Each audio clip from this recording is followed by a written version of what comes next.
Can you all hear me? Excellent. Excellent. Let me learn how to use this real quick.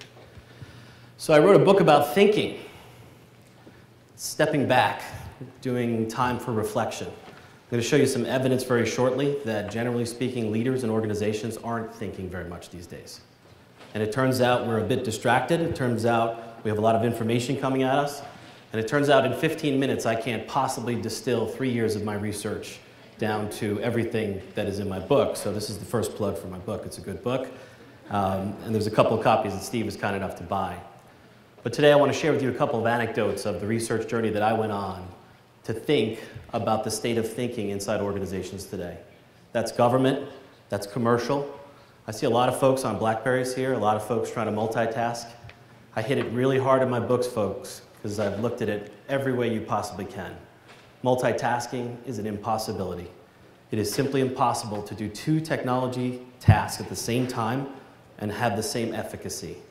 Can I drive a car and crank an Excel spreadsheet? I can.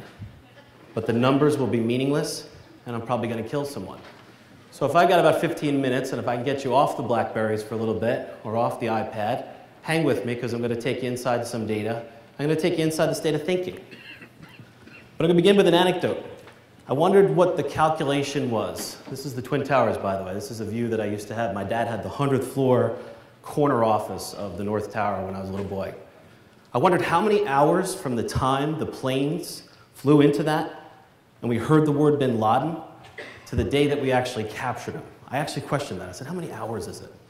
And here's my calculation. I was an English major undergrad, so you have to forgive me. The number is somewhere around this. From that night when President Obama came and said, we got him. And it turns out, in the week before he made that decision, the president asked for 16 more hours to think before he gave the go decision, before we all got to see this picture. And in the media, if you study what happened there, when the president said, and everyone thought he was going to make the final decision, he said, no, I'm going to sleep on it. I'm going to wait. I have a couple more things I want to think about. Everyone in the room thought he was going to give the go. And our president said, I'd like a little bit more time to think. I don't know about you, and far above the fray from politics, but I like my presidents thoughtful. I love it when they take the time to step back, especially when there's a consequential decision. And I'm not saying whether or not I voted for the president. I'm simply saying that I respect the architecture of someone who can control a room and suggest that a bias towards action, which is what we have, and I discuss a lot about in my book, is sometimes devastating. So then I calculated one other thing. I wondered, of all those 85,000 hours, what percentage of time was our president's last 16? Here's that calculation. All the man was asking for was, and he doesn't have to ask for anything, he's the president of the United States. What he demanded was 16 more hours. Of that 85,000 hours, that is not even a rounding number. But look at what the media said about his indecisiveness. He was weak, some said. Look it up.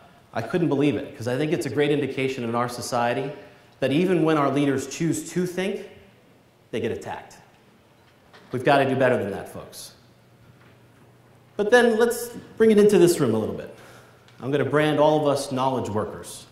And I'm going to say that that's what the product is that we bring to the table. Some folks have taught me we don't make widgets anymore. It's not about paper anymore. What you're leaving this room with is knowledge. So the question is, for all the education that we all have, how much time do you actually practice thinking when you're inside your organizations? This is a study from an organization called Basics Corporation out of New York City, and they've quantified and qualified the percentage of time that we all spend thinking and reflecting versus these other activities. See if this looks like your day. 28% of your day is going to get interrupted by things that aren't important or urgent, like email, instant messaging, and they've quantified, actually, that for every interruption, when you're in the middle of some profound insight, it will take you, on average, for 1 minute of interruption, 11 minutes to recover from that. That's called recovery time. So I don't know about you, but I did not go and get an undergraduate degree and a master's degree to have a third of my day interrupted. I have 10,000 plus employees in my company. We are a technology company. I am the only person in the company not using instant messaging. Once I saw that, I said, I'm done. You can send me an email, you can call me, but I'm not going to go on instant messaging. Why? Because I can't do two things at once. God gave me one brain. Turns out I need to use some time to process it. I'm not a savant. Few of us are. And I'm going to use that brain. But I wasn't going to allow this to happen to me. So see if this looks familiar. 25% of your day is spent producing productive content. Yes, emails happen, and there are far too many emails happen in the government, by the way. Email is not leadership. Email is not where you make decisions. And in your young career, let me give you that advice. If you have it, keep it short, keep it pithy, and don't ask for a decision from it. I've never done anything meaningful in my life through text messaging or email. The richest moments come when I connect with people in rooms.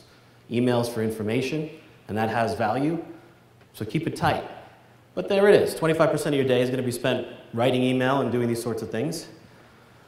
It wouldn't be business without meetings, so 20% of your day is going to be spent in meetings. And by the way, I'm not suggesting that they're effective. I make no judgment about it. I walk into far too many meetings where no one is able to facilitate, no one understands the agenda, there's no purpose, objective, approach, or deliverable. Don't let yourself be in those rooms. If you're responsible for those meetings, make it work, because meetings are a moment of what I describe in the book as group reflection, not group think. And when the meeting goes right, 1 + 1 can equal 3. When no one does the inputs, the outputs can be totally wrong. So I go pretty deep on that. One day Google happened. There we are. 15% of our day is spent searching today. That's what you all do. And by the way, sometimes you search about something that you're interested in, which is actually taking you over to that 28. You actually interrupt yourself probably more times during the day with something that you think you should be searching on, which contributes to your own 20. In other words, you're interrupting yourself. I'm not saying it's not useful. I'm not saying don't use Google. I am saying you got to be very careful about the triggers that are in front of you. We hand out in this country and in any organization today technologies, and I don't know about you, but I was never briefed on how to use email, never briefed on what the policy was for instant messaging, and there's no social contract that has been explicitly stated to me, and I've been with my company for 13 years now, of how to use those things, which means what? In my company, I have 10,000 people self-synchronizing to their own individual social contract of how to behave. Houston, we have a problem.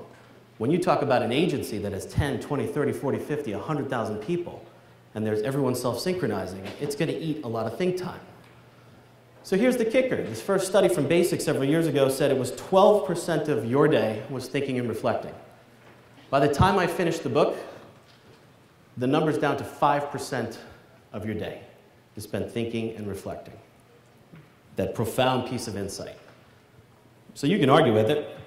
This is a statistically significant study. It's pretty sobering. And what I'm suggesting is, as knowledge workers, we've got to do a lot better. And I don't know the magic number. I've spoken in front of a lot of audiences. Is it 20%, Daniel? Is it 30%? I don't know. But at 5%, thinking is on life support. When 5% of our days, and more than that, six times more time is spent getting interrupted than thinking. This implies a rule set reset, as my friend Tom Barnett tells me. When you take the time to think, I'm going to give you 2 anecdotes from the book. When you take the time to think, you actually can do a lot of things right. I'm going to talk to you a little bit about Tad Allen. I'm going to show you a picture. It's going to conjure up an image in your mind. Is it familiar to anyone? Anybody? Katrina. And when I interviewed Admiral Allen, I interviewed him twice for the book. Once while he was leaving Commandant, and then also after the cap was on the well. I said, talk to me about Hurricane Katrina. He says, it wasn't a hurricane, Daniel. I said, I'm sorry, sir, what was it? He said, it took me about 13 hours once I hit the ground in New Orleans to realize that we were responding to something fundamentally different. By the way, he fought for time to think when he got on the ground. Every camera crew in the world focused in on this man. 6 days after it wasn't going very well, we were all rather embarrassed by that response. He had to come up and figure it out. He said, we were responding, Daniel, and this was, by the way, in a helicopter ride in his 13th hour. He said, we were responding to the effects of a weapon of mass destruction deployed upon the city of New Orleans without criminality.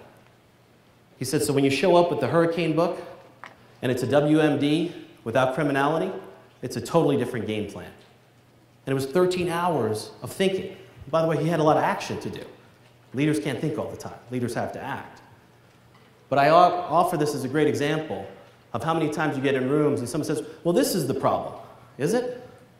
I spent far too many times with organizations today where all the leaders of an organization describe the color blue slightly differently. And that's the human side of all of us. But when you describe problems and everybody's synchronizing to a different problem set, you have a bigger problem. So when you take the time to think, and there's the man who led the successful response there, you get a different outcome. A WMD over the city of New Orleans without criminality. A very different thing than a hurricane. I promised you the first review of a slide, so this is not top secret. Although I've gotten to know General Petraeus a lot, and he is a significant character in the book, because I asked myself, how in the world did we think through the surge before the surge? We all know what happened in terms of the escalation of troops. I think I'm one of the first scholars to study in depth the 7 months of time that he and General Madison, a very amazing group of thinkers, took in, of all places, Leavenworth, Kansas. That's where the counterinsurgency doctrine for our country was rewritten after we were getting things pretty wrong for a long, long time. And General Petraeus liked what I was writing about, and once he understood that I was talking about this topic of thinking, and once we honed in on this topic, I've kept in touch with him. Sadly, I'm a public guy, and he's not going to be a public guy soon. So I told him I was speaking to all of you today, and I told him I was going to present this framework. And then he emails me at like 5:30 in the morning and says, send me the email, send me the picture. So this is it. So this is what General Petraeus teaches as his leadership framework. And I'm going to highlight 2 parts as I close out with you today, because I think reflection is well and deep and alive within it. The first part of the Petraeus framework, he says, is the first job of a leader is to get the big ideas right. And he says, Daniel, they don't fall from a tree like the apple did on Newton's head. And let's be clear, by the way, in the years in Iraq and Afghanistan, particularly as it relates to counterinsurgency, we did not get the big ideas right. One of the big ideas of counterinsurgency is you have to live among the people. For multiple years, we drove back and forth, back and forth, back and forth. And every drive meant lives. And every drive, by the way, symbolized defending populations. In order to defeat an insurgency, you have to live among the population. That was codified into doctrine. We got it wrong for multiple years. So he says the first job of a leader is to get the big ideas right. Second thing he says is that you have to communicate those ideas within the organization. So I've been working for a long time with a ton of executives. I've done many different things in commercial and government. I believe that leaders under-communicate vision by an order of magnitude of 10. You think the press release is good enough? You think the tweet is good enough? You think the all hands is good enough? Try it 9 more times. We all don't, I'm not talking about inspiration here. I'm talking about the communication of the vision of the big ideas. Leaders under-communicate by an order of magnitude of 10. And by the way, that's not just in government, that's also in commercial. Next thing he says leaders' job is to oversee and implement the big ideas. You have to be accountable for them. I see a lot of time, leaders that I spend time with, on number 2 and number 3, not enough time on number 1, and sadly, very little time on the 4th piece of the framework, which he says is to capture and share refinements to the big ideas. What he's talking about there is to prove that the organization is actually learning. Because another part of, by the way, defeating an insurgency, as taught to me by Colonel Noggle, John Noggle, who I got to know as I wrote the book, he says, Daniel, you have to prove that you're capable of learning because one insurgency is not the same as another. These are very different animals every time you attack it. And if you don't have a systematic way in which to create those feedback loops, step back and realize what's working, what's not, and more importantly, to refine it and feed it up into the next big idea, you'll quickly be proven irrelevant. I spent 2.5 years of my life studying the state of thinking and reflection inside organizations today. At 5% of your day, I think we can do a lot better. Your generation has unbelievable challenges that you had no decision rights over, that are being literally discussed a couple of miles from here. And you all are going to have to step up and bring a new architecture of thinking to this country in terms of how it solves big problems. Without making too much of a judgment, it's a little bit insane what's happening across the streets from where we are, the consequential decisions that are not even close to following the framework I talked about. We can do a lot better I'm delighted to be here. Steve, thank you for the invitation, and I look forward to feedback from all of you. Thank you.